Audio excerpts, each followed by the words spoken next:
All right, YouTube, how you doing? Welcome back to the channel. It is Saturday, March 29th. We have a 7-game NBA slate to dive into in today's video. Like we always do, I'm going to dive into each and every one of these games. I'm going to give you my prediction on the side. I'll give you my prediction on the total. We'll talk about any other plays like player props that we like within the game as well. But as always, guys, keep an eye down on the pinned comment. That's where all of my final plays will be. It'll take you to the Guy Boston Sports site.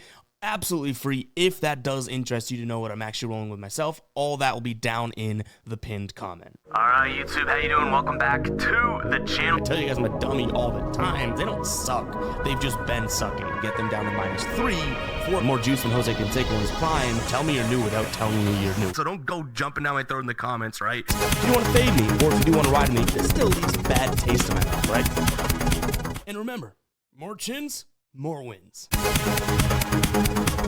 In terms of yesterday, James Harden letting us down here for the potential sweep. The parlay that we had, that grimy little, slimy little parlay, does come through. Darius Garland has a good night as well. We saw that well. But James Harden, I think he finished with, 6 assists, so a little bit off there. Unfortunately, I feel like we anticipated a few more minutes from him, but probably wasn't the best look, but still a 3-1 night, realistically a 2-1 night because that Garland play was split, that half unit was split, but still doing pretty damn well in the NBA, even though things are kind of dicey and weird right now, right? And speaking of doing pretty damn well, pumping some crowd noise for Nelly, who has now hit another ride of the day play, had Jimmy Butler over 23.5 points plus rebounds. He finished with 28 points plus rebounds, a double-double from Jimmy Buckets there. If you guys don't know what the ride of the day is, it's simple. Just use that hashtag ride of the day or ROTD. You gotta use the hashtag. I had to tell Nelly yesterday, get the hashtag in there because that is how we search for and find the ride of the day. You know what I mean? Like if you're just putting the play out there, it's hard to find in the filters and whatnot. So make sure to use the hashtag, guys, and it lets everyone know that this is a play that you're really confident in and whatnot. But anyways, back to the ride of the day. We pick one person's play each and every day. Jump on board and ride. If you do win, like Nelly has done a few times in a row now, we continue to ride with your play until the wheels fall off, until you lose. But you get a shout out in the next video, win or loss. If Nelly were to have lost, we'd be talking about it, but still getting the shout out there. We also post it over on our Twitter/X. So that'll be rotating right here throughout the show and over on the Guy Boston Sports site. So make sure you get those hashtag ride of the days down in the comments. Guys, hit that like button, hit that subscribe button. Baseball's rocking. We got NBA rocking. Trey's hammering home March Madness. Tassos is doing the player props. Guy Boston Sports is firing on all cylinders right now. We're working really, really hard, and we do appreciate that you guys are supporting us with the comments, with the likes, getting new subscribers and whatnot.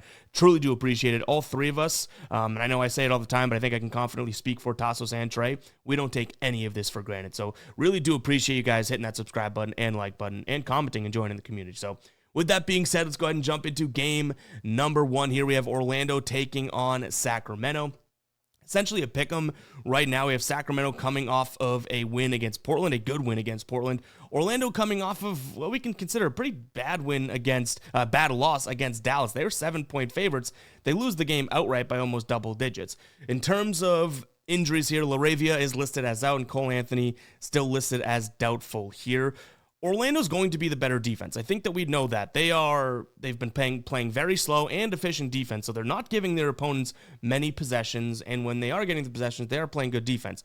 The offense is horrific, though, and it makes it kind of tough to sit here and, want to lean towards Orlando if Sacramento has these players, you know what I mean? Like, they do have guys that can, Levine, DeRozan, Sabonis, like, they have these guys that can go out there and put up decent numbers that I'm not sure Orlando fully keeps up with.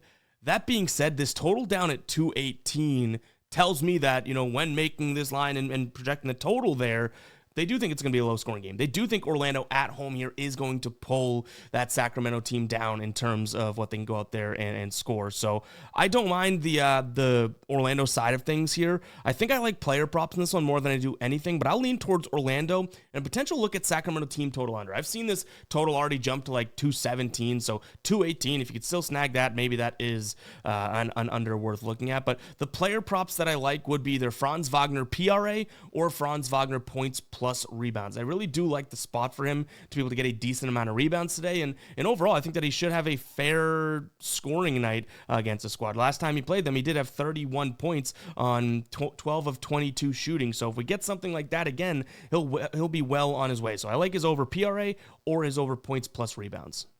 All right, another pick 'em here. We have Washington taking on Brooklyn. Your guess is as good as mine as to what we would actually roll with in this one.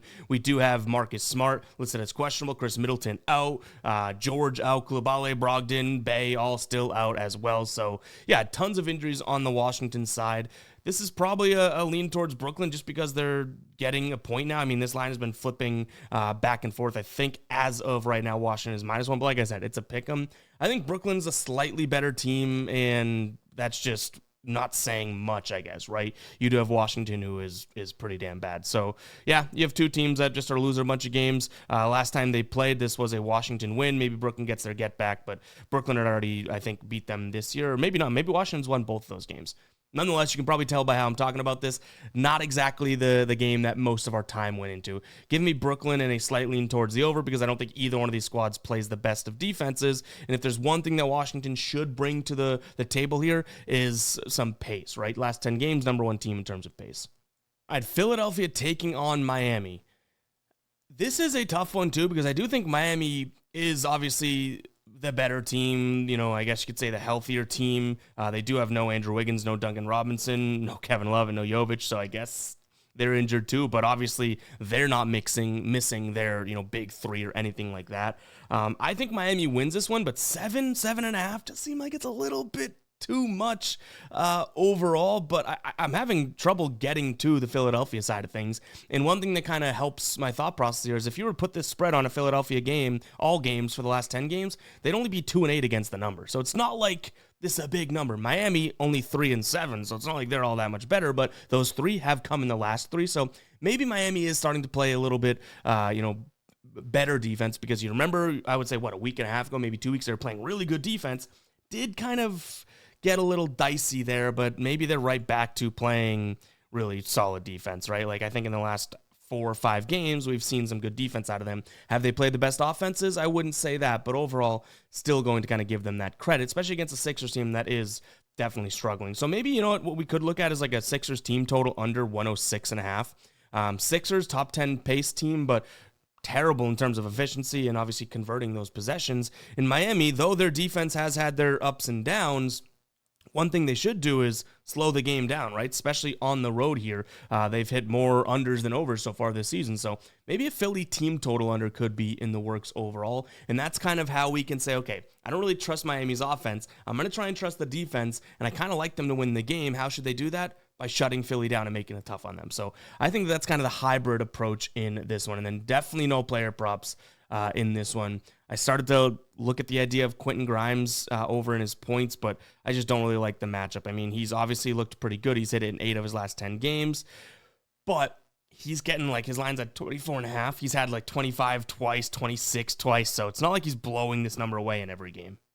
All right, real quick, guys, before we move on with the rest of the games, have you checked out Prize Picks? If not, there's no better time to do so than right now. All of these apps out there are awesome, Prize Picks being one of the creme de la creme, right? You can place a $5 entry as a new customer. You get $50 instantly, no questions asked. You just 10x that $5 bill you just sent over, right? You can also use the code GUYBOSTON or link in the description and link in the pinned comment. You'll get that deal as well. But like I said, no better time to do so. You have NBA on firing right now. We have March Madness going on. You have baseball in full swing in a week or so, right? Because it's only 3 days in. But overall, great time to get on these apps, specifically Prize Picks. So go check it out. That link will be down below in the description as well as the pinned comment. If you've been kind of putting around the idea like, oh, should I? The answer is yes. What do you have to lose with 10xing that $5 that you're going to put in, right? Go check it out. That link will be down below in the description as well as the pinned comment. Or like I said, use code GUYBOSTON, GUYBOSTON, spelling bee champ. Let's go ahead and jump back into these games now.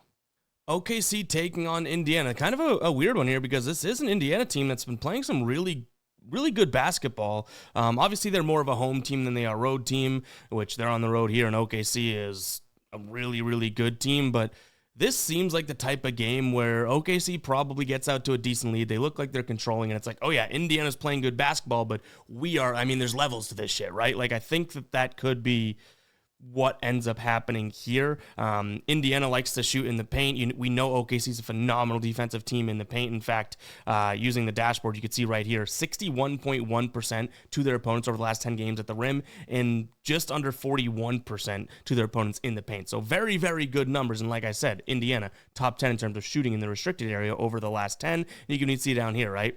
They take, or they shoot and score a lot in the paint. Number one across the board in terms of OKC defending that. So I think that leads me to think that OKC starts this game pretty well. But 10 points seems like it's a lot, like a lot. So I will say that I'm going to lean towards OKC first half. But this could be a live bet type of situation here, because if you get a little spunk in that Indiana team that's playing really well, I could see them starting to make this one a little bit closer down the stretch. They played this year. Now, it was in December. Obviously, that, take it with a grain of salt, but it was in Indiana when it was a 6-point game, and Indiana right now is playing some good basketball, right? 8-2. The one thing I will say is they're 2-8, 3-7 actually against the number in their last 10, but that is them being a favorite in a lot of games. The only game that we have comparable to this would be when they played Minnesota. They were 10.5-point dogs. They won that game outright, 132-130. So I think that they can compete in this one, but compete meaning, keep it to single digits. Again, they've just been playing some good basketball, whether it's defense, offense, you name it.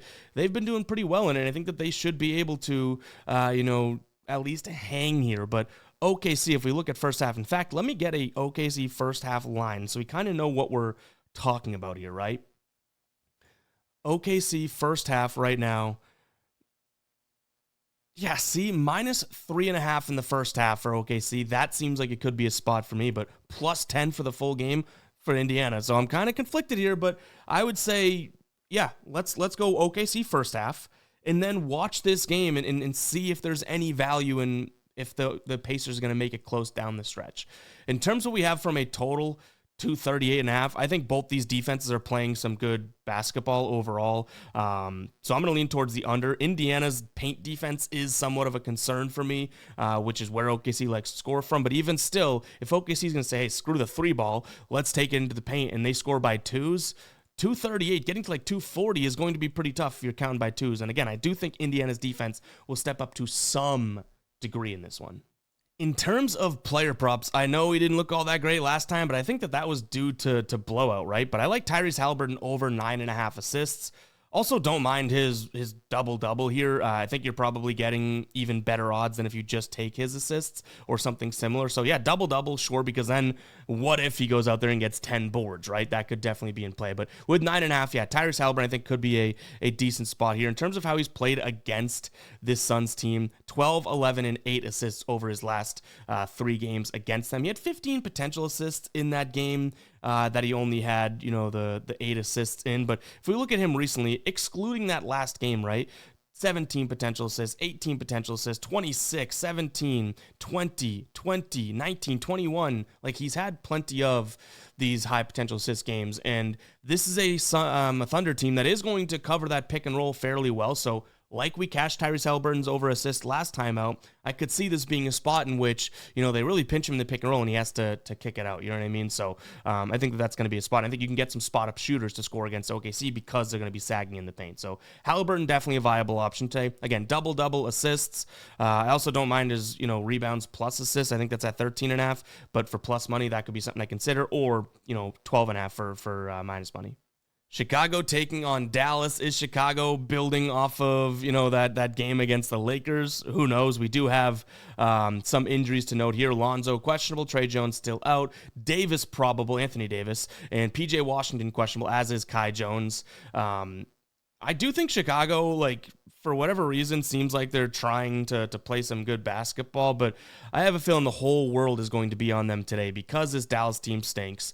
Dallas is, I think they have won 3 of their last 4 or 5 games, right? But nonetheless, they're so injured. If Anthony Davis plays, it changes. But to me, I think that a lot of people are going to be on Chicago here. They're playing some good basketball, and that's exactly the type of spot and when it's like, oh, well, now Dallas just gets them, right? I also think that the over is going to be highly looked at because of, one, Dallas's lack thereof of interior defense. I mean, if Anthony Davis comes back or plays, this all changes, right? So just take that and we'll walk with it. Let's not run with it. But 237.5, it seems a little bit too high for me, just due to the fact that Dallas, if you're going to give them any sort of defensive credit, it's stopping the three-pointers, right? They're okay at defending the three. That's what Chicago does. Chicago just fires, right? So, yeah, I think that this could be a spot in which we have a high-paced game. That's why the total's up there, but two offenses that I don't feel are all that efficient. But one thing I will note, and it is kind of surprising, that both of these teams, you can even see it over in our dashboard, which right after this, I'll show you how to get access to it. If you guys are interested, this research tool.